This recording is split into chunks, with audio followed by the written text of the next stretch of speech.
Well, a couple months ago, I went to Dayton Hamvention like everybody else to see the new Yaesu FTX-1. I'm going to be honest with you, I had every intention of buying it. It was the new cool thing. I actually have a Yaesu FT710. I'm starting to really like Yaesu products. Yeah, I got a little money to burn. I'm going to have some fun and get me that radio. Well, I got there and looked at it, and there it was. But it was a little more than what I really wanted. The original idea was what was going to be a QRP, built-in battery, built-in tuner, great little radio for QRP is what I wanted. But when you throw in the Optima thing for only $400 more, that it connects it to a 100-watt radio, it's like, I don't need another 100-watt radio. I've got that. You know what I mean? And you know what? I've got a 100-watt amp that'll go to any Xiegu radio. So I changed my mind and bought the X6200. I'll put them two together, show you how I did it, show you what I think about it, and give you a little why I think it's a better idea to buy the Xiegu X6200 and the XPA125B 100-watt amp together as a combination over the Optima. Stick around.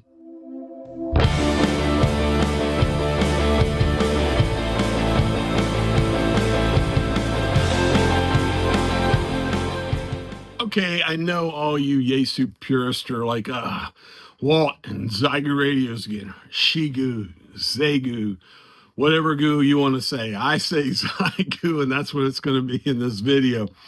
Look, I went to Hamvention with the idea of getting the Yaesu FTX-1, and really just something told me don't do it. For one, I knew every ham tuber out there would be doing a video, and I don't need to be like everybody else. I strive not to be, so I didn't purchase it. Just heard that voice. So I went over to the Radioddity booth, and we discussed a pretty good deal on the X6200. It was the one Yaesu I've never owned. I did have the 6100. But knowing that I had the XPA125B amp, I've had mine since they first came out. One of the first Xiegu I ever owned I still own it, was the X5105, little 5-watt QRP rig, and I bought that amp to go together with it, and it goes together well. As well as with my G90. I've paired that thing with my G90. The thing I don't like with both of those was all the wiring you had to do to put them two together. The CE19 unit with you got a wire going to the hub, another wire going to the amp. Just a pain, a complete pain. Well, after I got the 6100 and now the X6200, and the cool thing about them is you can do it with just one single wire. I believe it's the L4001 cable. Simple little cable. It's all you need to do. Hook that up to the X6200 or 6100, and that right into the amp. Boom, and it does everything. I'll give you a quick rundown. Let's take a look at how this works when you put it together, and how you can use the automatic tuner that's built into the amp as well, which is a really cool feature. Let's take a look at these two together, especially with the tuner. I want to take a peek at the tuner, so we'll kind of darken it up here a little bit so you can see the screen. And we're on, what are we on, this 6-meter band? Let's take it to 10. The 10 is not open right now. I am going to turn the volume down so you can hear me and not a bunch of noise. Noise level's pretty high right now. Take it down to about pretty low where you won't hear it. Okay, so to tune this thing, a lot of people ask me, how do you use the tuner on the amplifier? Go up to the rig here. As you see right now, we're on USB. Hit AM. Got the AM. Take the mic here, as you see the mic. And what we're going to do, cut it off right now, key the mic, hold down on the boom, and click on again. It's tuned, as you can see, with the dead carrier on AM. And just to make it official, let's go to upper sideband here. Turn the volume up a little bit. Kilo 4 Oscar Golf Oscar, checking the frequency. Is the frequency available? Should have done this probably before tinning it, but trust me, tin is definitely not open here right now. I've already checked that. But there you go. That's what I wanted you to see, is using the tuner, the ATU. If you look below, if you look right here below and you see auto tin, if you go through the bands, this thing switches with it. That's a smart, having the two Xiegu radios together with the way this thing is built for us. If you go to, let's just say, there you go, 15 meters. You see I'm on a 15-meter band. If you look below, auto on 15 meters. Of course, we would have to retune this thing again on 15. And like 15's not open either. We'll double check it. Let's go to, let's see where I'm at here, just to make sure. Absolutely nothing going on. Okay, so once again, with the mic here, let's go to AM. Key it, hold it down, and boom, now it's tuned. The ATU, the antenna is tuned for the 15-meter band. So there you go, guys. There's a quick kind of a rundown on the two together, hooked together, and how wonderful this amplifier is with a Xiegu automatic antenna tuner ATU built into it. So there you go. And what's really cool about it is, in a day, and what I like with this 100-watt amp is, in a day when band conditions are really not that great, I can still make an HF contact. Kilo 4 Oscar, Golf Oscar. Okay, Kilo 4 Oscar and Golf Oscar. Good morning. Good signal up here in Michigan, Walt. Good morning. How are things in Portsmouth, Virginia? Over. Wonderful day. Happy 4th. Just checking in to say hello. 20 meters is coming alive. You're the only signal I'm hearing right now. Figured I'd check in and tell you, beautiful day here. I'm in the harbor of Portsmouth in Norfolk, Virginia, and we're here just to celebrate the 4th. And happy 4th to you, my friend. All right, well, happy 4th right back at you. Beautiful signal over here in the Flint, Michigan. And, the man's opening up just pretty good there for 20 meters there. All right, I got you down for the count. I copy, no traffic, Walt. Well, you take care, and thanks for stopping by Sporting the Net, and have a great 4th of July, over. Hey, same to you, and thanks for being there, my friend. 73. All right, we'll say 7-3. We'll clear with Kilo 4, Oscar, Golf Oscar, and that's Walt out of Portsmouth, Virginia. Excellent signals this morning. This is Kilo Delta 8 Kilo, Mike Yankee for the Intercon Net, and I'm taking general check-ins with or without traffic. Your call sign, please. So you go with my compromised antenna out the back window here, out on the fire escape, the Euro Sigmacom HF360. I can work any band now with that setup with the Xiegu X6200 and the XPA125B amp. Another cool thing, and I know the FTX-1 has it as well, but 6 meters, and when 6 meters is open, how cool.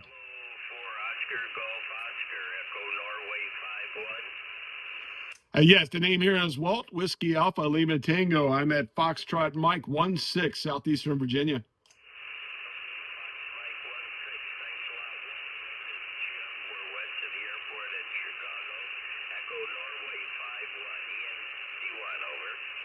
Hey, yeah, thanks for the great contact. Great. 6 is open this morning. Sounding good in that direction. Thank you so much for the call.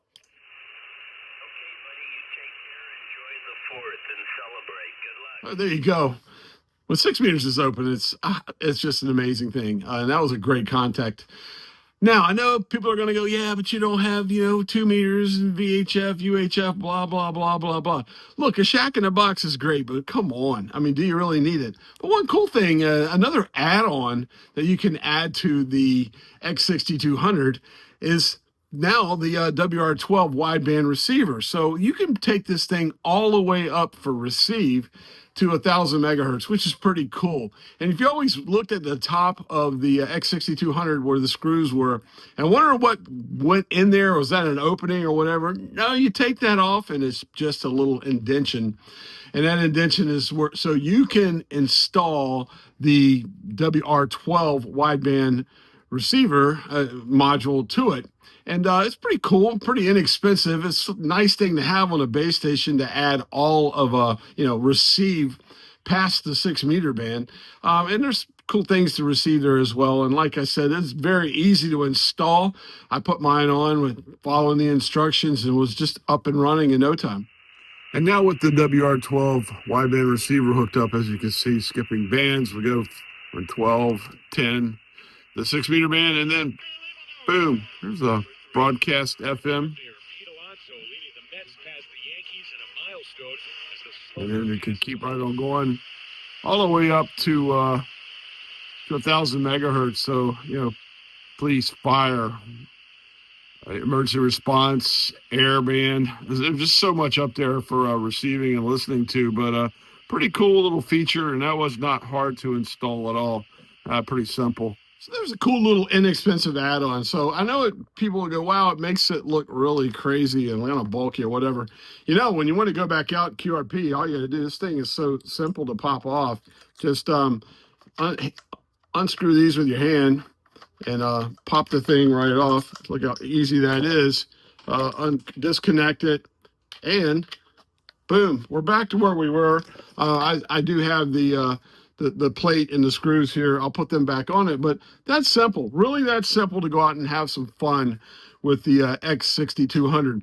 I swore forever that I would never get one of these. Now I'm so glad I got this radio. I really am. Last week I went out, had the best 5-watt SSB QRP contact I've ever made on 80 meters, and then followed that up with a couple great 5-watt QRP contacts to Australia with this radio. Yeah, I know it's all about the antenna, but hey, this radio made it happen too, and I love the display on it as well. So for you guys that wanted to see this paired with the amplifier, there you go. I've had the amplifier, there it is back here. I've had the amplifier for a long time. I think I've had it 4 years, and I've never done a firmware update or anything to it. I just use it, and I've used it now with the X5105, the G90 for sure, the X6100, and now the X6200. I sold my 6100. Kind of wish I hadn't now, but hey, I got the 6200 just as well.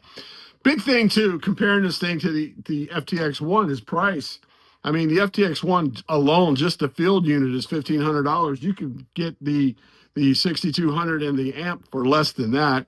Then when you add it all together, we're talking almost $1,900, almost $2,000 to go the Yaesu route. That's, like I said, you can put everything together here for probably under $1,200 if you wanted something that you could have as a base. And then also a great QRP radio. If you've seen me now, been out a couple times with it, go ahead and have some fun with it. Anyway, I got a request from people to show those two together. I do have some other Xiegu radios. I do have the G106 that I haven't paired with that amp. I just got another. I found it. It's a great radio. The G108. This is a 20-watt predecessor to the G90. When I saw it, I was like, it's history. It's about a 7 or 8 year old. It was the entry into the world of HF for Xiegu. So I've got those as well. You'll see them on the channel soon. Anyway, I hope you enjoyed the video. I hope it kind of opened some eyes to a good comparison, maybe a good thing. Yeah, I may one day end up getting the FTX-1 when everyone else has used it and it's over with, or gets improved, and it's something to play with. A lot of times I'll get something, I'll buy it, play with it, turn around and sell it. I've sold a few radios, and that may end up happening just so I get to play with it. I want to experiment with everything and try it all out. If you're into that, if you're into portable HF ham radio, please like and subscribe. Until next time, I'm Walt, K4OGO. Stay salty, my friends.